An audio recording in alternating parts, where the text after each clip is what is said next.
If you feel a knot of anxiety in your stomach every time you see a sudden drop in gold or silver prices, you are not alone.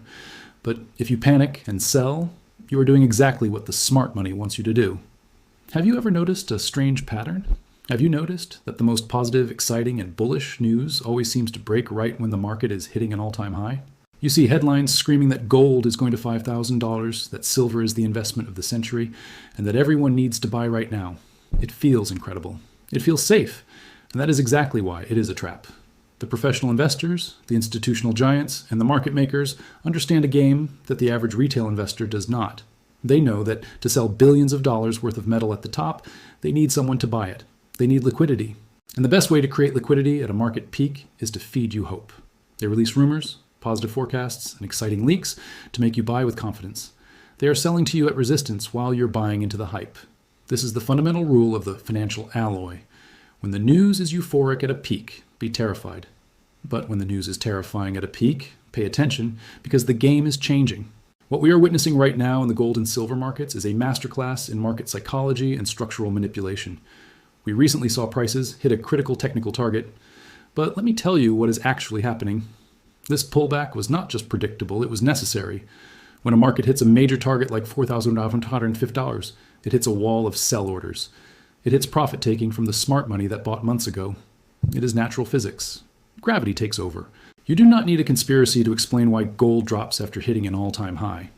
But the news cycle that accompanies it, that is where the manipulation lies. The Shanghai Gold Exchange raising margin requirements on gold and silver futures was painted as a disaster for the price.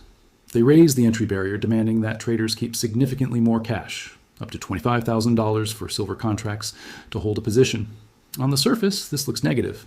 It forces the paper hands, the small speculators who are gambling with money they don't have, to exit the market. They either have to pony up more cash or sell, and most of them sell. This creates a wave of selling pressure that drives the price down. But think about what this actually achieves. It cleanses the market. It removes the leverage. It removes the instability. It takes the power away from the gamblers and gives it back to the physical holders. It is a purification by fire. The price drops, yes, but the market structure becomes stronger. It is building a base for the next leg up, a leg that will be driven not by paper speculation, but by physical scarcity. So when you see these negative headlines hitting exactly when we are at a peak, do not despair. Recognize it for what it is, a shakeout. The weak hands are being forced to donate their shares to the strong hands. And who are the strong hands? They are the entities that don't care about the daily fluctuation of the paper price, because they are playing a much longer, much more dangerous game. I am talking about the central banks. I'm talking about the BRICS nations. I'm talking about a fundamental shift in how the world perceives value. While the retail trader is panicking over a margin hike in Shanghai, the central banks are quietly buying. They have been buying for years and they haven't stopped. This is the long-term trend line that supports the entire market. We talk about short-term trends for traders and medium-term trends for investors, but the long-term trend is dictated by the biggest wallets on the planet. And right now, those wallets are dumping fiat currency and buying hard assets. Specifically, look at the BRICS alliance: Brazil, Russia, India, China, South Africa, and their new members. They're not just buying gold to hedge against inflation, they're buying gold to de-dollarize. They are building a new financial infrastructure that bypasses New York and London. We are seeing the Shanghai Gold Exchange push for physical delivery. They are saying, we don't want your paper promises. We don't want your cash settlement. We want the metal. This is a direct challenge to the Western model of fractional reserve paper trading. They are demanding that for every contract sold, real metal must exist. This is the death knell for the manipulation that has suppressed prices for decades. This shift toward physical reality is happening everywhere. Look at Egypt. Egypt is establishing a gold bank specifically designed to serve the African continent. Why would they do that? Because they see the writing on the wall. They know that Africa is rich in resources but poor in financial sovereignty, and they are building the infrastructure to monetize their own gold on their own terms. Look at Zambia, the second largest copper producer in Africa. Chinese mining companies operating there have started paying their taxes, not in US dollars, but in Chinese yuan. Do you understand the magnitude of that signal? The US dollar has been the global reserve currency for 80 years. It is the currency of trade. You buy oil in dollars, you pay taxes in dollars. But now, a major resource-producing nation is accepting the yuan for its most valuable asset. This is a crack in the dam. It is a signal that the dollar is losing its exorbitant privilege. And as the dollar weakens, gold strengthens. It is a mathematical inevitability. The data supports this. 2025 marked the worst annual performance for the US dollar since 2017. 7 years of relative strength are eroding. Why? Because the world is flooded with dollars. The US Federal Reserve has trapped itself in a cycle of debt and printing that it cannot escape. In 2026, the US economy faces a wall of debt maturity. They have to refinance over $10 trillion in debt. $10.3 trillion to be exact. How do you pay back $10 trillion when you're already running a deficit? You don't. You print it. The Federal Reserve is planning quantitative easing. QE. They use fancy words, but it means money printing. They are going to print dollars to buy their own bonds to keep interest rates from exploding. We have already seen them enter the market, buying $12 billion here, $8 billion there. This is just the appetizer. The main course is coming in 2026. And we know what happens when you flood the system with liquidity. We saw it during COVID. The money has to go somewhere. It flows into assets. It flows into stocks. It flows into real estate. And most importantly, it flows into gold. The inflation we saw post-COVID, hitting 9%, was a direct result of this monetary expansion. And now they are preparing to do it again. But this time, the world is watching. This time, the central banks are front-running the inflation by buying gold before the printing press goes into overdrive. They purchased over 1,000 tons of gold last year. That is not a hedge. That is a strategy. So when you look at the price drop from $4,150, you have to zoom out. You have to look at the macro picture. The fundamental drivers that took gold to $4,500 are not gone. They are stronger than ever. The central banks are still buying. The dollar is weakening. The debt wall is looming. The BRICS nations are de-dollarizing. And the supply of physical metal is being constrained by new banking rules in the East that demand delivery. The drop was technical. It was a pause for breath. It was a necessary correction to shake out the leveraged speculators who were driving the price up too fast with money they didn't have. Now that they are gone, the market is healthier. It is lighter. It is ready to climb again. And the targets are massive. We are not just looking at a return to the highs. This brings us to the psychology of the peak. It is easy to be bullish at the bottom. It is easy to buy when everything is cheap and nobody wants it. But it is incredibly hard to hold through the volatility at the top. The market is designed to shake you out. It is designed to make you doubt your conviction right before the biggest move happens. Think about the local situation in markets like Egypt or other developing nations. You have high-interest certificates maturing. You have massive liquidity being released into the hands of the public. People are looking for safety. They are looking to preserve their purchasing power. A huge portion of that liquidity naturally flows into gold. This creates a floor under the price. It creates a steady bid that prevents the price from crashing too hard. But on the global stage, the mechanics are even more powerful. The shift away from the paper market to the physical market is the most bullish development of our lifetime. For decades, the price of gold and silver was set in London and New York by trading paper contracts that were leveraged 200 to 1. They could smash the price by selling paper gold that didn't exist.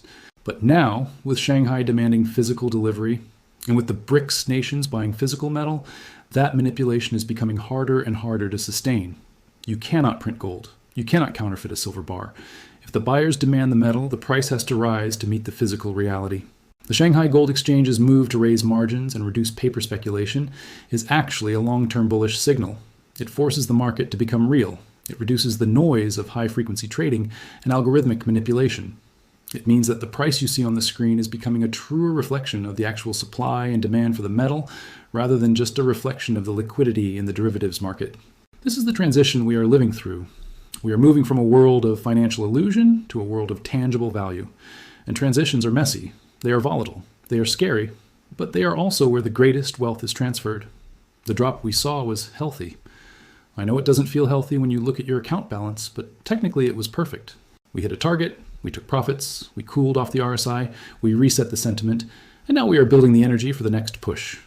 The fact that the price corrected without a major fundamental change in the thesis is a gift.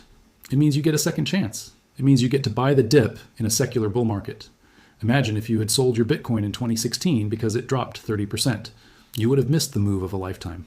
Gold is not Bitcoin, but the principle is the same. We are in a structural uptrend driven by the debasement of all fiat currencies. The dollar is dying a slow death by 1,000 cuts. Taxes paid in yuan, oil traded in rupees, reserves held in gold. It is a slow process, but the direction is undeniable. So how do you navigate this? You navigate it by ignoring the noise and focusing on the signal.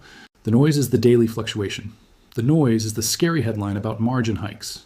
The noise is the rumor that the top is in. The signal is the central bank buying. The signal is the $10 trillion debt wall. The signal is the 40% of global trade that is moving away from the dollar. You have to think like a central banker, not a day trader. A central banker doesn't care if gold drops $50 tomorrow. They care about whether their nation will be solvent in 10 years. They are buying insurance against the collapse of the current monetary order. And if you are wise, you are doing the same. The year 2026 is shaping up to be a pivotal year. The economic calendar is loaded with events that favor precious metals. The U.S. debt refinancing alone is enough to drive gold to new highs. The sheer amount of liquidity that will have to be injected into the system to prevent a default is staggering.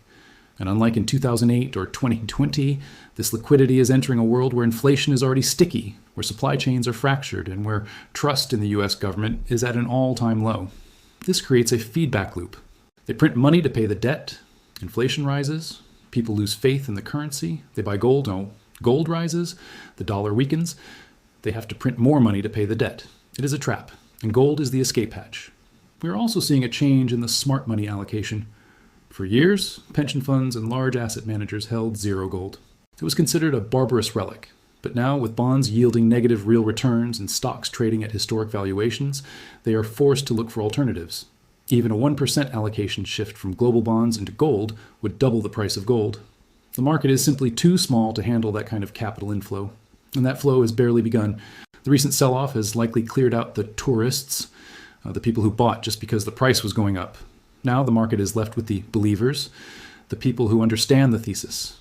And markets led by believers are much harder to crash because believers don't sell on a dip, they buy more. In conclusion, do not let the volatility shake you out of the greatest trade of the decade. The pullback from 4S550 was a textbook technical correction exacerbated by a necessary cleanup of the leverage in the futures market. It was not a change in the fundamental story. The story remains: the West is drowning in debt, the East is rising in power, and gold is the only bridge between the two. The targets remain intact. $4,800 is the next technical level. $5,000 is the psychological magnet. And if the dollar crisis accelerates, if the bond market revolts against the $10 trillion refinancing, we could see prices that make these targets look conservative. This is the financial alloy perspective. We fuse technical analysis with geopolitical reality to give you the truth, not the hype. The trend is your friend, and the trend is up. The pullbacks are gifts. The future is golden. Stay disciplined. Watch the levels. Do not use leverage that you cannot afford to lose. And most importantly, do not let the manipulators scare you out of your position right before the payload is delivered.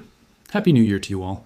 May this year bring you wealth, wisdom, and the courage to hold tight when the world shakes. I look forward to reading your thoughts in the comments. Do you think we hit $5,000 this year?